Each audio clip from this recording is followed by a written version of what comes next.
okay, yeah, no, I got something. Yeah, because then you're thinking about it, you know? Did I? Hi everyone, welcome to the Twin Cities Film Festival 2017 live exclusive coverage. I'm Natasha. We want to thank our presenting sponsor, Fleurdejunk, and also the shops at West End. Okay, we are so excited. I'm excited to interview this guy right next to me, Brandt, who is the director of Victor's Last Class. Now, I understand, Brendan, that you went to a party, and there was a whole story that happens after you go to this party that has led to you standing right next to me right now doing this interview. Give us kind of the scoop on this film. Okay. So I was at a cast party. I'm back from Los Angeles.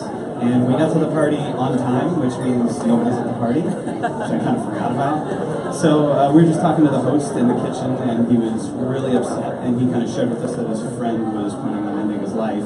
And so I was just like, what? And he told me the whole story, and I was just completely blown away. It was like, something went off, like a light switch or something, and I just asked if he'd be willing to meet me and maybe talk. I just wanted to ask him some questions. I'd never heard of someone planning on doing that and then being so open about it, and that was fascinating. So there's a million questions you want to ask people that take their life, and you never get a chance to. So this seemed like a once-in-a-lifetime opportunity. So he set up a meeting for us, and we went to lunch together, and I pitched him the idea of, hey, I want to turn a camera on, and I want to get to know you and ask you some tough questions, and would you be willing to do that with me? And he was a little reluctant, but I wore him down with my persistence and charm. And then, and then we ended up, going through that journey together, and doing the film. It took years, but that's what got me here. Now, I understand you actually formed a really great friendship with Victor, correct? So how did that impact actually directing the film? Well, it became the primary thing. So I very quickly was not the objective documentary filmmaker. I was someone that really cared about someone that I didn't want to die. So it became the, I guess, main dramatic conflict of the film is, I don't want this guy to do this thing. He's planning on doing this thing. What can we do to change his mind? And so that became what the film is about, is trying to talk someone out of something that they're pretty set on doing. So what do you hope people get that are going to watch the film right now? What do you hope their experience is? What do you hope when they leave after watching? What do you hope they've learned?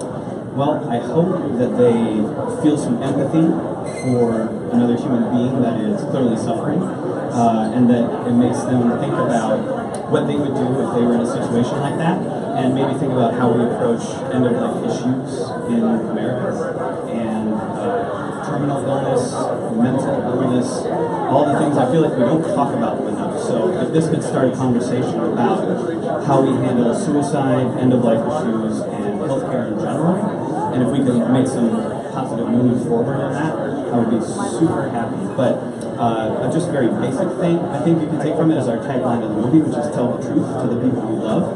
If we can get people to be a little more honest and a little more vulnerable to the people they care about instead of keeping everything inside, I think we would be in a better place. What was your biggest challenge in directing this film, would you say? There were three. The first was getting him to agree to it. That was a huge challenge. The second was financial. It's not a studio production, it's an independent thing, but I'm just some guy who's an actor in LA trying to fund it, so I had to get a whole lot of money together and get people to invest in me and believe in me and donate equipment and time. That was a huge challenge. The third was to just go through it, It was really a difficult experience emotionally, and to maintain an objective view of the project as a whole while being so personally connected to it was a huge challenge. But my team around me, my editor especially, who was a co-producer, had never met me or Victor or knew anything about it when she came on board. So she was that kind of removed person that could kind of be like, nah, Brendan, you're not seeing that clearly. And it made a huge difference. So those are the big three challenges. So now that you've directed this film, what are your plans for the future? I'm still looking for work. If you know anyone that wants to pay an actor a union rate, I'm available. I'm also trying to sell it. We've got an international sales agent, so we've been broadcast on national TV in Israel and Poland and Slovenia, and so we're making good moves like internationally. But I'm still want to get it out there in the U.S. So I'm going to the AFM, the American Film Market in Santa Monica, and we're trying to get a distribution deal here locally. And after that, I'm talking to someone about a project involving immigration issues. Obviously, that's in the news, and we have a unique opportunity to use virtual reality equipment to connect people that are maybe here undocumented who can't go home to their home country.